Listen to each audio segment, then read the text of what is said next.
नमस्कार, मैं प्रियंका पांडे और आप देख रहे हैं हमारा खास सेगमेंट सियासी तड़का। और खास मुलाकात में हमारे बीच मौजूद हैं सांवेर विधानसभा क्षेत्र के पूर्व विधायक वर्तमान जिला अध्यक्ष राजेश सोनकर जी। सर, हम आपका बहुत बहुत स्वागत करते हैं। चर्चा करेंगे सांवेर विधानसभा सीट की, चर्चा करेंगे किसानों से जुड़ी हुई और चर्चा करेंगे इंदौर सांवेर विधानसभा सीट के जमीनी कार्यकर्ताओं के मसलों की भी। सबसे पहले पूछना चाहेंगे राजेश जी आपसे कि जिला अध्यक्ष की भूमिका में आप हैं वर्तमान में, तो कैसे अपनी जिम्मेदारियों का निर्वहन कर रहे हैं? और एक बड़ी जिम्मेदारी मिली है पूरे जिले का, मान लीजिए जिम्मा आपके सर पर है, तमाम कार्यकर्ता आपकी और टकटकी लगाए खड़े हैं कि आखिरकार क्या नई सौगातें ऐसी क्या आपके तारतम्य में उनको मिलने वाला है, तो क्या उद्देश्य है रणनीति का? चूंकि चुनावी दौर है और संगठन में जिला अध्यक्ष के नाते बड़ी जवाबदारी है, लेकिन भारतीय जनता पार्टी का अपना एक कार्यकर्ताओं का स्वभाव है कि हमारे यहाँ कोई भी जवाबदारी होती तो सभी कार्यकर्ता, हमारे छोटे से लेकर बड़े तक कार्यकर्ताओं का पूरा सकारात्मक सहयोग रहता है। उनका बिल्कुल कंधे से कंधा मिलाकर सभी लोग काम करते हैं, इसलिए कभी भी मुझे लगता है कोई बड़े से बड़ा भी काम हो तो हमको करने में कोई कठिनाई नहीं होती है। पर कहीं ना कहीं एक बड़ी जिम्मेदारी है ना, मान लीजिए कि अभी तक एक पर्टिकुलर विधानसभा का आप बोल सकते हैं कि जिम्मेदारी लिए हुए थे या नेतृत्व कर रहे थे, अब तो पूरे इंदौर का नेतृत्व करना है। जिला बहुत बड़ा है, क्षेत्रफल बहुत बड़ा है इंदौर का मतदाता एक अलग अलग प्रकार की योजनाएं लेकर के चलता है। सबको संतुष्ट करके रखना, कार्यकर्ताओं को संतुष्ट करके रखना कहीं ना कहीं एक बड़ी जिम्मेदारी है।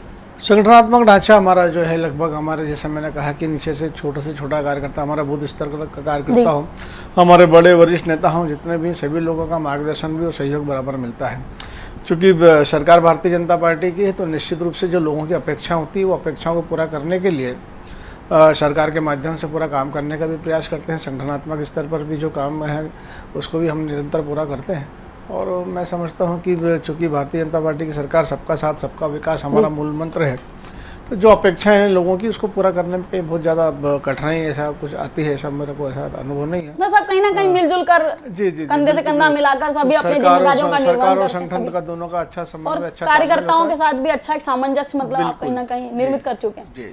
आपके परिवार का एक लंबा बोल सकते हैं राजनीतिक करियर रहा है, अगर सोनकर परिवार की बात की जाए पूरा, तो कैसे देखते हैं ये सांवेर की नस्ल कैसी है, कैसा है वहाँ का मतदाता, कितना समझ पाए आप? निश्चित ही स्वर्गीय आदरणीय प्रकाश सोनकर जी 1980 से लेकर और 2007 तक का उनका लंबा राजनीतिक सफर और सांवेर विधानसभा के मतदाताओं से, भारतीय जनता पार्टी के कार्यकर्ताओं से एक परिवार का रिश्ता उनका रहा है। और मैं भी बहुत छोटी सी उम्र से उनके साथ में सांवेर क्षेत्र में मैंने काम किया है, तो मैंने भी सांवेर को बहुत नज़दीक से देखा, वहाँ के कार्यकर्ताओं का स्वभाव काम करने का जो है, और ये भी मैं बहुत नज़दीक से जानता हूँ, इसलिए बहुत ज़्यादा कठिनाई कभी उनके बीच में काम करने की आती नहीं है। बहुत भोला कार्यकर्ता हमारा सांवेर विधानसभा का, बहुत बड़ी अपेक्षाएँ उनकी नहीं है। परंतु कहीं ना कहीं जो ग्रामीण क्षेत्र का कार्यकर्ता होता है बड़ा मासूम होता है, इनोसेंट होता है, उसके इमोशंस होते हैं, भावनाएं होती हैं, और वो भावनाएं बहुत छोटी छोटी बातों पर कहीं ना कहीं बोला जा सकता है कि ठेस लग जाती है। उनको बांध करके रखना अपने आप में बहुत चुनौतीपूर्ण है, कैसे देखते हैं?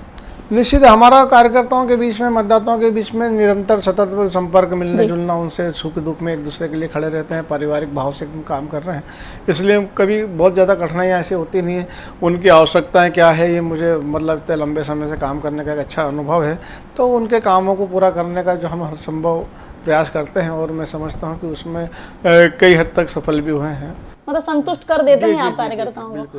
कैसे देखते हैं, कल तक तुलसी सिलावट चीर प्रतिद्वंदी माने जाते थे, कांग्रेस में थे तब तक, क्योंकि जब तक कि सामने की पार्टी में है, विपक्ष में है, तब तक तो काफी आरोप प्रत्यारोप लगते रहते हैं, दलगत राजनीति भी होती है, काफी बयानबाजियां भी होती है। अब तो तुलसी भैया फूलचंद हो गए, तो फूलचंद हो गए, तब आप उनका झंडा उठा रहे हैं। कल तक उनके सामने चुनाव लड़ा करते थे, उनके विरोध में बोला करते थे, अब तो पूरी परिभाषा ही परिपाटी बदल गई, अब तो फूल छाप हो गए। भारतीय जनता पार्टी का कार्यकर्ता कभी व्यक्ति का झंडा नहीं उठाता है। भारतीय जनता पार्टी संगठन का कार्यकर्ता, संगठननिष्ठ कार्यकर्ता, हम एक विचारधारा को लेकर काम करने वाले लोग हैं। भारतीय जनता पार्टी की विचारधारा को आत्मसात करके काम करती है। मैं भी भारतीय जनता पार्टी के लिए काम कर रहा हूँ। निश्चित रूप से श्री तुलसीराम सिलावट जी के बीच में वैचारिक प्रतिद्वंद्विता रही है, वैचारिक मतभेद रहे हैं। वो अभी तक एक अलग विचारधारा को लेकर राजनीतिक क्षेत्र में काम कर रहे थे, हम हमारी अपनी विचारधारा को लेकर काम करते थे। और आमने सामने जब चुनाव लड़ते थे तो कई मंचों पर आमना सामना भी होता था, आरोप प्रत्यारोप भी होते थे, कई बातों पर विवाद विरोध भी होता था। लेकिन चूँकि उनका जो लंबा एक राजनीतिक जीवन 35 साल 40 साल का कांग्रेस की राजनीति में उन्होंने अपने जीवन को जो समर्पित किया, उनको जो खट्टे अनुभव आए जिसके कारण उनको इतना बड़ा तो आपको ऐसा लगता है कि 35 साल का 40 साल का इतना पुराना मातृ संस्था को छोड़ करके दूसरी पार्टी ज्वाइन कर लेना, लगता है वो विचार कुछ दिनों में कुछ महीनों में परिवर्तित हो जाते होंगे आप लोगों के बीच में सामंजस्य? क्योंकि हमारा जो खुफिया तंत्र है उसके तहत हमें जो जानकारी मिली, आपको बता दें कि सांवेर विधानसभा सीट में जो क्षेत्रीय नेता हैं, बात की जाए यदि राजेश सोनकर जी की बात की जाए, सावन सोनकर की, और बात की जाए तुलसीराम सिलावट की, तो कहीं ना कहीं लगातार ये सुनने में आ रहा है कि वैचारिक मतभेद अभी भी कहीं ना कहीं बरकरार है। समय लगता है उन सभी त्रुटियों को संभालने का और फिर आगे बढ़ने का कि कैसे भी करके सांवेर फतेह करना है। तो क्या वैचारिक मतभेद अभी भी बने हुए हैं जिन्हें समय समय पर आप लोग खाना पूर्ति करते हैं या ठीक करने का प्रयास करते हैं? मुझे इस बात को बताते हुए बड़ी प्रसन्नता और खुशी हो रही है, बल्कि गर्व भी महसूस हो रहा है कि सांवेर विधानसभा का उदाहरण पूरे मध्य प्रदेश की 28 विधानसभा सीटों पर दिया जा रहा है। परसों आप भी थे, माननीय मुख्यमंत्री जी जब आए थे और उन्होंने मंच से इस बात को कहा कि मुझे मेरा सीना गर्व से चौड़ा हो गया, सांवेर विधानसभा के कार्यकर्ताओं ने जिस प्रकार से समरसता के भाव से काम करना शुरू किया है। तो आज सांवेर विधानसभा का उदाहरण पूरे 28 विधानसभा। तो सीना गर्व से चौड़ा हो रहा है या डर के चलते संकुचित हो रहा है? बार बार मामा जी सांवेर का दौरा करने चले आते हैं, कभी नर्मदा का भूमि पूजन कर लेते हैं, कभी आप लोगों से मिलने आ जाते हैं। अरे अन्य भी तो सीटें हैं, वहां तो मामा जी इतना नहीं जाते। सांवेर कहीं ना कहीं प्रतिष्ठा का विषय है, आप भी मानते होंगे, क्योंकि ज्योतिरादित्य सिंधिया के सबसे पसंदीदा, या यूं भी बोला जा सकता है कि जो तख्ता पलट हुआ इसके पीछे भी बहुत बड़ा बोल सकते हैं रोल रहा तुलसीराम सिलावट का। तो एक प्रतिष्ठा का विषय बना बैठी है भाजपा भी अपने लिए और कांग्रेस भी अपने लिए, दोनों ही पार्टियां किसी भी हाल पर चुनाव जीतना चाहती हैं सांवेर में। मैं समझता हूँ शायद ये प्रश्न तो मेरी बहन का तो होना नहीं चाहिए, ये उस व्यक्ति का होना चाहिए जो शायद शिवराज सिंह जी को अच्छे से नहीं जानते। शिवराज सिंह चौहान ऐसे मुख्यमंत्री हैं जो कभी भी अपने मुख्यालय से बैठकर सरकार चलाने में उनको विश्वास नहीं। जनता के बीच में हमेशा बने रहना, जनता के बीच में जाना, उनके सुख दुख में, चाहे खेतों तक भी जाने की बात हो, फील्ड में जाने की बात हो, वो हमेशा वो सब उसमें सबसे आगे रहें। ये वही मुख्यमंत्री हैं, जब ओला और पाला पड़ता था, जब 24 घंटे के अंदर उनका मैसेज किसान भाइयों के पास जाता था कि ये ओला और पाला आपके खेतों में नहीं बल्कि मेरी छाती पर पड़ा है और आपका मुख्यमंत्री शिवराज सिंह चौहान आप में से आपके साथ खड़ा है। वहीं हम देखें तो कमलनाथ जी, जिन्होंने मुख्यमंत्री बनते ही सबसे पहले ये स्पष्ट रूप से ये बात बोला कि मैं फील्ड में या खेतों में नहीं जाऊंगा, मैं मल्ल भवन से बैठकर सरकार चलाऊंगा। तो शिवराज सिंह जी हमेशा जनता के बीच में बने रहने वाले मुख्यमंत्री हैं। और रही बात सांवेर आने की, तो मैं आपको बता दूं कि जब भी वो सांवेर आए हैं तो सांवेर के अलावा अन्य सीटों पर भी उनके दौरे हुए हैं। ये सतत दौरे उनके पूरी 28 सीटों पर लगातार चल रहे हैं।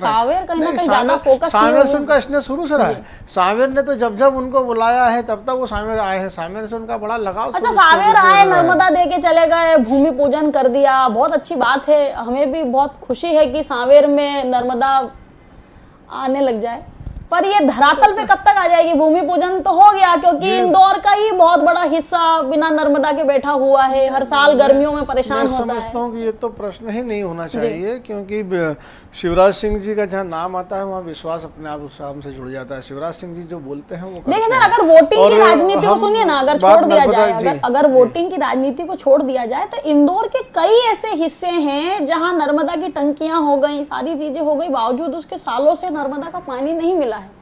ऐसी माननीय महापौर जी जो पूर्व महापौर रही, उन्हीं के विधानसभा क्षेत्र में ऐसे कई सारी गलियां, ऐसे कई सारी कॉलोनियां, ऐसे कई सारे वार्ड हैं जहां आज भी नर्मदा का बूंद भर पानी भी नसीब नहीं। अमृत प्रोजेक्ट के माध्यम से करोड़ों रुपए का जो अब जो स्वीकृति हुई उसकी डीपीआर भी बन गई, लगभग काम भी शुरू होगा। तो फिर आप भी उसको बोल चलिए ठीक है। कैसे देखते हैं तुलसीराम सिलावट हो गए अब फूल छाप अवतार धारण करके, आपकी पार्टी में है, प्रत्याशी भी हो गए, तो वैसे में राजेश सोनकर की राजनीति का क्या, सावन सोनकर की राजनीति का क्या? हम सब भारतीय जनता पार्टी के कार्यकर्ता और अपने आप को, जैसा मैंने कहा, कि बहुत गौरवशाली महसूस करते हैं कि हम भारतीय जनता पार्टी जैसे संगठन के कार्यकर्ता हैं जहां पर छोटे से छोटे कार्यकर्ता के भी हर काम को बहुत माइन्यूटली ऑब्जर्व किया जाता है। और निश्चित रूप से हम जो आज जो मुझे जो जवाबदारी मिली है ये निरंतर कार्यकर्ता भाव से काम करने का परिणाम ही, और हम अपना काम कर रहे हैं, संगठन अपना काम करता है समय। अच्छा, अगर तुलसीराम सिलावट चुनाव, चूंकि आपके हिसाब से तो तुलसीराम सिलावट हजारों के मतों से चुनाव जीत ही रहे हैं पहले दिन से, अगर तुलसीराम सिलावट चुनाव जीत जाते हैं तो फिर अब सोनकर परिवार की अगली सीट कौन सी होगी? क्योंकि चुनाव तो आपको भी लड़ना है, बोलेंगे आपकी मैं महज कार्यकर्ता ही हूं, क्योंकि भारतीय जनता पार्टी का हर व्यक्ति, खासियत ही यही है दर्शकों की, भारतीय जनता पार्टी का बड़े से बड़ा नेता स्वयं को अंतिम छोर तक कार्यकर्ता ही बताता है। तो आप बोलेंगे तो कि मैं कार्यकर्ता हूं, पर फिर भी भविष्य के तौर पर कोई ऐसी सीट आप मेरा उदाहरण दे सकते हैं कि मैं शायद पहला 28 सीटों में पहला शायद सागर विधानसभा थी जहां केंद्रीय नेतृत्व ने, प्रदेश नेतृत्व ने जैसे ही निर्णय लिया, आदरणीय तुलसीराम सिलावट जी ने भारतीय जनता पार्टी की सदस्यता ली, सबसे पहला राजेश सोनकर था जो उस निर्णय के साथ में खड़ा हुआ था। मैंने कहीं पर भी आपने मेरे बारे में कोई नेगेटिविटी या कोई सादगी है, ये तो आपकी सरलता है, ये आपकी सहजता है, आपका व्यक्तित्व है, हम मानते हैं।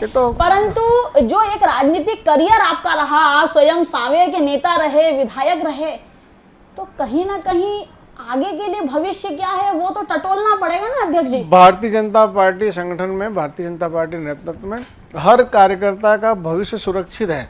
मैंने कहा कि ये एकमात्र ऐसा राजनीतिक संगठन है जहाँ छोटे से छोटे कार्यकर्ता के बारे में भी बहुत माइन्यूट ऑब्जर्वेशन होता है। हमारे कार्यकर्ता को समय समय पर उसकी योग्यता और क्षमता के आधार पर काम मिलता है। आपका कार्यकर्ता आज भी तुलसीराम सिलावट को अपना नेता मानने में हिचकिचा रहा है ना साहब? नहीं, भारतीय जनता पार्टी का कार्यकर्ता, भारतीय जनता पार्टी का कार्यकर्ता राष्ट्रवादी विचारधारा को लेकर काम करने वाला कार्यकर्ता। नहीं बोल सकते, कई बार कहा जाता है कि राजनीति एक प्रकार से देशभक्ति का भाव रहता है, किसी प्रकार का स्वार्थ नहीं होना चाहिए, ये तो खैर किताबी बातें और बोला जा सकता है, परंतु अगर धरातल की बात की जाए तो हर कार्यकर्ता अपने हृदय में कई सारी महत्वाकांक्षाओं को लेकर के चलता है। आपने तो पूरी परिपाटी ही बदल दी ना, वहां के जमीनी नेताओं का तो आपने दमन कर दिया, एक उठा के लाके तुलसीराम सिलावट, कल कांग्रेस में, आज भाजपा में आ गए, चलो साइड हो जाओ, बाकी लोगों को साइड कर दिया, अब सावर के नेता तुलसीराम सिलावट। तो बाकी कार्यकर्ता जो सपने लेकर के चल रहे थे, जिनके जहन में काफी सारी चीजें चल रही थी, आपके और उनके बीच में सामंजस्य ऐसा था कि आंखों आंखों में बातें आप समझ जाया करते थे कार्यकर्ताओं की। देखिए, आपके सवाल का जवाब भी आप ही हैं जी। निरंतर भारतीय जनता पार्टी के कार्यक्रम हो रहे हैं, हमारे मंडलों के सम्मेलन हो रहे हैं, हमारे सेक्टरों के सम्मेलन हो रहे हैं, और आप ही बताते हैं कि सोशल डिस्टेंसिंग का ध्यान नहीं है, बहुत संख्या में, हजारों की संख्या में कार्यकर्ता इकट्ठा हो रहे हैं। अब आप बताइए, अगर कार्यकर्ताओं में उत्साह नहीं होता, कार्यकर्ताओं ने उनको स्वीकार नहीं किया होता, तो छोटे छोटे कार्यक्रमों में हजारों की संख्या में कार्यकर्ता कैसे आएगा? नहीं, आप समझिए ना, सावेर, मैंने पहले भी कहा दर्शकों आपसे कि सावेर तमाम 28 सीटों की तर्ज पर इकलौती ऐसी सीट है जो प्रतिष्ठा का विषय है, चाहे वो कमलनाथ की प्रतिष्ठा हो, चाहे वो दिग्विजय सिंह की प्रतिष्ठा दांव पे लगी हो, या स्वयं ज्योतिरादित्य सिंधिया और आपके चहीते मामा जी, भारतीय जनता पार्टी का हमारा बूथ कार्यक्रम में मजबूरी नहीं है। भारतीय जनता पार्टी का छोटे से छोटा कार्यकर्ता बूथ स्तर तक का देखिए कैसे चुनाव में अपनी जवाबदारी को समझते हुए काम करता है। देखिए, कल मैं आपको पहले आपके सवाल का पहले पूरा जवाब दे दूं। देखिए, कल हमारा छिपरा मंडल का कार्यकर्ता सम्मेलन हुआ, आप वहाँ उपस्थित थे, आपने देखा कितनी संख्या में कार्यकर्ता वहाँ पर उपस्थित था। इसके पहले आपने 2 दिन पहले देखा हमारा नेपानिया मंडल और नर्मदा मंडल का कार्यकर्ता सम्मेलन था, जिसमें माननीय मुख्यमंत्री जी उपस्थित है। इसके पहले हमारा सामेर और पालिया मंडल जिसमें कैलाश जी थे,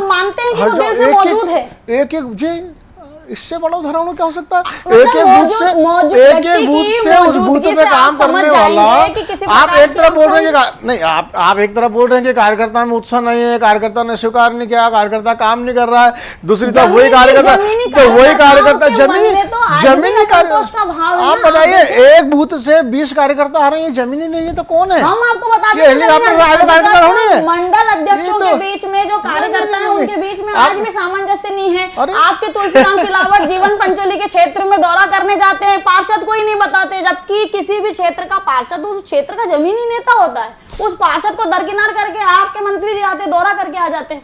नहीं, मेरे को तो आप बता रहे हैं, लगातार सिलावट जी जहाँ भी जनसंपर्क पे जाते हैं वहाँ पर हमारा पूरा संगठन साथ में होता है, हमारे छोटे बड़े हर जनप्रतिनिधि उनके साथ में होते हैं, संगठन के माध्यम से दौरा बनता है। और मैं समझता हूँ कि ऐसा जो आप इसे बता रहे हैं कि मेरे तो संज्ञान में तुलसी भैया को सबने स्वीकार कर लिया है, 100%। अच्छा, कैसे देखते हैं कल तक गुड्डू प्रेमचंद गुड्डू जी जो कांग्रेस के प्रत्याशी हैं, पहले कांग्रेस से भाजपा में आ गए, फिर कांग्रेस उनको गद्दार बोलने लगे, लग गए, फिर वो भाजपा से उठ के कांग्रेस में आ गए कि मेरी मातृ संस्था है, मुझे मेरी गलती स्वीकार हो गई। खुदा न खास्ता कभी तुलसीराम सिलावट को गलती स्वीकार होने लग गई, अगर गद्दार का शब्द कानों में चुभने लग गया और अगर तुलसीराम सिलावट फिर भाजपा छोड़ के कांग्रेस में ही हो गए तो क्या करेंगे? देखिए, दोनों के मूल स्वभाव को समझना पड़ेगा। प्रेमचंद गुड्डू जी का तो मैं समझता हूँ जो नाम है प्रेमचंद, उनके नाम के अनुरूप वो काम करते हैं। प्रेमचंद, कुछ क्षणों का प्रेम, और कुछ क्षणों का प्रेम उनका हर क्षेत्र से होता है। आप देखें, कांग्रेस से प्रेम उनका बहुत जल्दी खत्म हो गया, भारतीय जनता पार्टी में आ गए। भारतीय जनता पार्टी से प्रेम उतनी ही जल्दी खत्म हो गया, चंद दिनों में फिर कांग्रेस में चले गए। उनका पुराना आप इतिहास देख लेंगे, पंडाना से भागा, उसी कांग्रेस के खिलाफ उन्होंने चुनाव लड़ा। आलोट से उन्होंने कांग्रेस के टिकट पे अफरा तफरी करके धोखेबाजी कांग्रेस के साथ में, उनके खुद के संगठन के साथ में करके अपने बेटों को वहाँ से चुनाव लड़वा दिया। उसके बाद घटिया से चुनाव लड़े, फिर उज्जैन से चुनाव लड़े, फिर सामेर से दूसरी बार चुनाव लड़ने आए। मतलब उनका कभी भी एक क्षेत्र से कभी उनका मोह रहा नहीं, कभी लगाव रहा नहीं। अच्छा, ये आप बेसिक एक मुख्य रीजन कारण मानते हैं कि यहाँ प्लस में है तुलसीराम सिलावट, उनका व्यक्तित्व ज्यादा प्लस है 100% तुलसीराम सिलावट जी का जो काम करने का तरीका। जरा जवाब दीजिए ना कि जब ये वोटिंग होती है, जब मतदाता अपने वोट का प्रयोग करने जाता है, तो व्यक्ति को देख के मतदान करता है या पार्टी को देख करके मतदान करता है? देखिए, चुनाव में दोनों चीज अपना महत्व रखती है। पार्टी संगठन का तो अपना वोट होता ही है, पार्टी के कारण ही आकलन होता है, लेकिन कार्यकर्ता का अपना चरित्र, उसका स्वभाव भी काम करता है ना।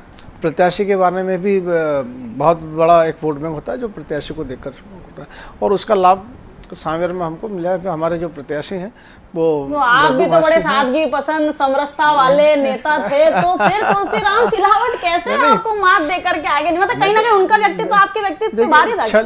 छल और फरेब जो होता है, आप जैसे अभी सीट पर बैठे हैं, आप कितने अच्छे से मजबूती से बैठे हैं, लेकिन पीछे से अगर आपके साथ में अगर धोखे से फरेब से कोई आपको धक्का दे तो आप समझ नहीं पाएंगे। वो कांग्रेस ने किया मध्य प्रदेश के मतदाताओं के साथ जिस प्रकार से छल और कपट की राजनीति हुई, जो वचन पत्र के माध्यम से उन्होंने हमारे प्रदेश की बहनों को, हमारी बेटियों को, हमारे बुजुर्गों को, युवाओं को एक भ्रम जाल में, मतलब कहीं ना कहीं तुलसीराम सिलावट छल कपट करने में माहिर हैं, पहले भी छल कपट करके कांग्रेस की बात नहीं, देखिए, मैं कांग्रेस की बात कर रहा हूँ, उस समय कांग्रेस का वो हिस्सा था, मैं इस बात को स्वीकार कर रहा हूँ, लेकिन जो वचन पत्र में कांग्रेस ने वादा किया था मध्य प्रदेश के मतदाताओं से, जनता से, उसी वचन पत्र को पूरा करने के लिए निरंतर वो कमलनाथ जी से बोलते रहे, कैबिनेट की बैठक में उनकी विधानसभा क्षेत्र में कर्जे माफ हुए हैं। नहीं, सावेर विधानसभा में हमारे पास डेटा है, मतलब हमारे पास कई सारे ऐसे किसान जुड़े हुए हैं। मेरे पास आज भी किसान आते हैं जो डाटा की आप बात कर रहे हैं, आज भी उनको सोसाइटियों से खाद नहीं मिलता है, आज भी उनको सोसाइटियों से बीज नहीं मिलता है, आज भी उनके घर पे जो है बैंकों का बकाया राशि का उनके पास नोटिस जा रहा है, आज भी वो परेशान है, आज भी उनको आंसू बहाने के लिए परेशान होना पड़ रहा है।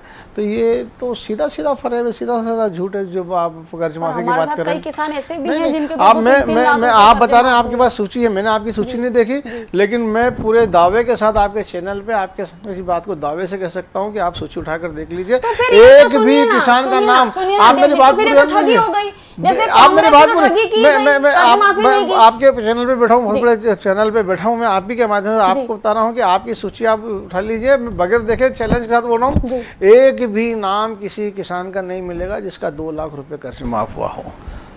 मैं चैलेंज के साथ बोल रहा हूँ, आप उठा कर चेक कर लीजिए, सीधा झूठ है, सीधा फर्क है।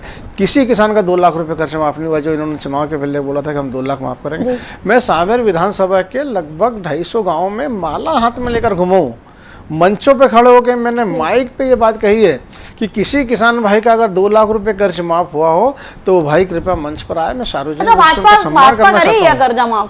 नहीं, इस भाजपा का तो नारायण था कर्ज माफी का, और भारतीय जनता पार्टी तो किसानों के लिए इतना दिया है हमने, तो आप टोटल लगाएं, एक किसान के लिए हमने लाखों रुपए दिया।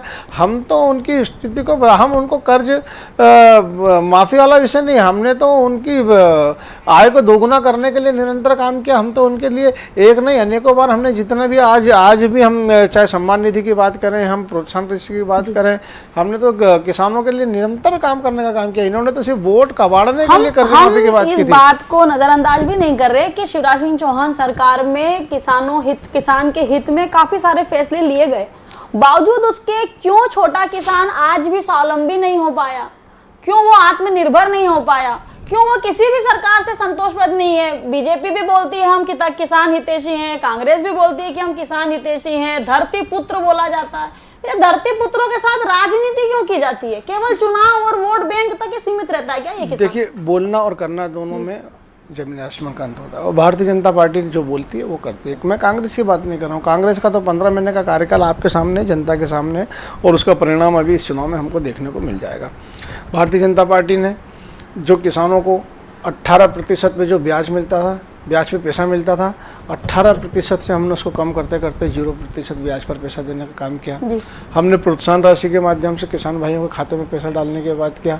हमने जब भी फसल बीमा की बात करें, देश की आज़ादी के बाद से, जब से देश आज़ाद हुआ है, किसानों से फसल बीमा की प्रीमियम राशि तो ली जाती थी, लेकिन कभी भी फसल बीमा का मुआवजा का पैसा उनको नहीं दिया जाता था। पहली बार भारतीय जनता पार्टी की सरकार बनी जब फसल बीमा का पैसा क्या होता है किसानों को मालूम पड़ा। रात को किसान सोता था, सवेरे उठता था तो उसको मालूम नहीं पड़ता था कि प्रोत्साहन राशि का पैसा जो उसके खाते में आया वो कहाँ से आया। तो ये काम भारतीय जनता पार्टी के सरकार परंतु देखिए, आज भी छोटा किसान खुद को बहुत मतलब बोला जा सकता है ठगा हुआ महसूस करता है, वो आज भी संतुष्ट नहीं है। क्या कोई ऐसी पॉलिसी है जो छोटे किसान, जिनकी छोटी खेती है, जो कम खेती वाले लोग हैं, क्या इनको स्वावलंबी बनाने के लिए क्या कोई ऐसी योजना? मैं इसलिए नहीं पूछ रही क्योंकि हम भारतीय जनता पार्टी के जिला अध्यक्ष हैं, मैं इसलिए पूछ रही हूँ क्योंकि आपके संपर्क में सतत हजारों किसान जुड़े हुए हैं। आप स्वयं, आपका जो बैकग्राउंड है, आप बिलोंग करते हैं एक बोला जा सकता है किसान समुदाय से, तो कैसे देखते हैं इनकी इन समस्याओं का एक्चुअल क्या लगता है? क्या ऐसा कोई उपाय निकाला जा सकता है जिससे छोटा किसान जिसका मरण हो रहा है उसको रोका जा सकता है? देखिए, जो हमारे छोटे और मझोले किसान हैं, निश्चित रूप से जिनके पास 2 एकड़, 2.5 एकड़, 5 एकड़ जमीन है, वो एक मजदूर की श्रेणी में ही आते हैं। उनको हम किसान भी नहीं बोल सकते हैं। वो मजदूर को जितनी मेहनत करना पड़ती है उतनी मेहनत वो अपने खेत में करके अपने परिवार के लालन पालन के लिए काम करता है। उसी की इस पीड़ा को समझते हुए, दर्द को समझते हुए माननीय मुख्यमंत्री जी ने, हमारे शिवराज सिंह जी ने संबल योजना चालू की थी। संबल योजना के जितने भी लाभ हैं, अधिकतर लाभ हमारे जो मध्यम वर्गीय जो किसान भाई हैं उन लोगों को मिल रहा है। उनके परिवार में बच्चे की पढ़ाई लिखाई से लेकर उनके परिवार के हर सुख और दुख से जुड़ी हुई ये योजना है। तो ये तो निरंतर भारतीय जनता पार्टी की सरकार में हमने हर किसानों के लिए के कल्याण के लिए निरंतर काम करते रहे, और अभी भी करने की बहुत आवश्यकता है। मैं इस बात को स्वीकार कर रहा हूँ, और वो प्रदेश का किसान भी इस बात को जानता है कि ये संभव भी तभी है जब भारतीय जनता पार्टी की सरकार और शिवराज सिंह जी जैसा नेता क्योंकि ये कोई कर्ज माफिया, ऐसे लॉलीपॉप की जरूरत नहीं है। आप तो किसान को भाग्य नहीं बदल सकता, इजी वे में मतलब सामान्य तौर पे उसका बीज मुहैया करवा दीजिए, आप तो खाद मुहैया करा दीजिए और उनकी फसलों का उचित दाम दे दीजिए, वो किसान तो उसी में संतुष्ट हो जाता है। ये देश हमारा शायद सोने की चिड़िया इन्हीं खेतिहरों की वजह से कहलाता था, इन्हीं धरती पुत्रों की वजह से कहलाता था। निश्चित रूप से आज उसी का कारण है कि मध्य प्रदेश को एक बार नहीं 5 बार कृषि कर्मण पुरस्कार मिला है। आज पंजाब को हमने पीछे छोड़ दिया है।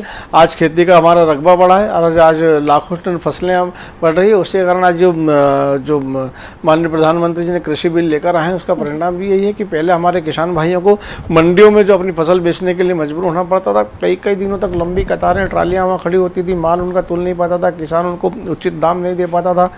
उसी कारण ये सब विचार करके कि किसानों का संघर्ष कैसे कम हो, उसको उससे उचित मूल्य का दाम कैसे मिल सके, इसके लिए हम निरंतर हमारी केंद्र की सरकार हो या प्रदेश की सरकार वो काम कर रही है। जी, एक महत्वपूर्ण प्रश्न आपसे पूछना चाहेंगे कि संघ और भाजपा का जो खुफिया तंत्र है, उनसे मेरी जानकारी के अनुसार 28 सीटों पे जो मतदान होने वाला है उसमें अधिकतम सीटों पर भारतीय जनता पार्टी खतरे के निशान से, कैसे देखते हैं?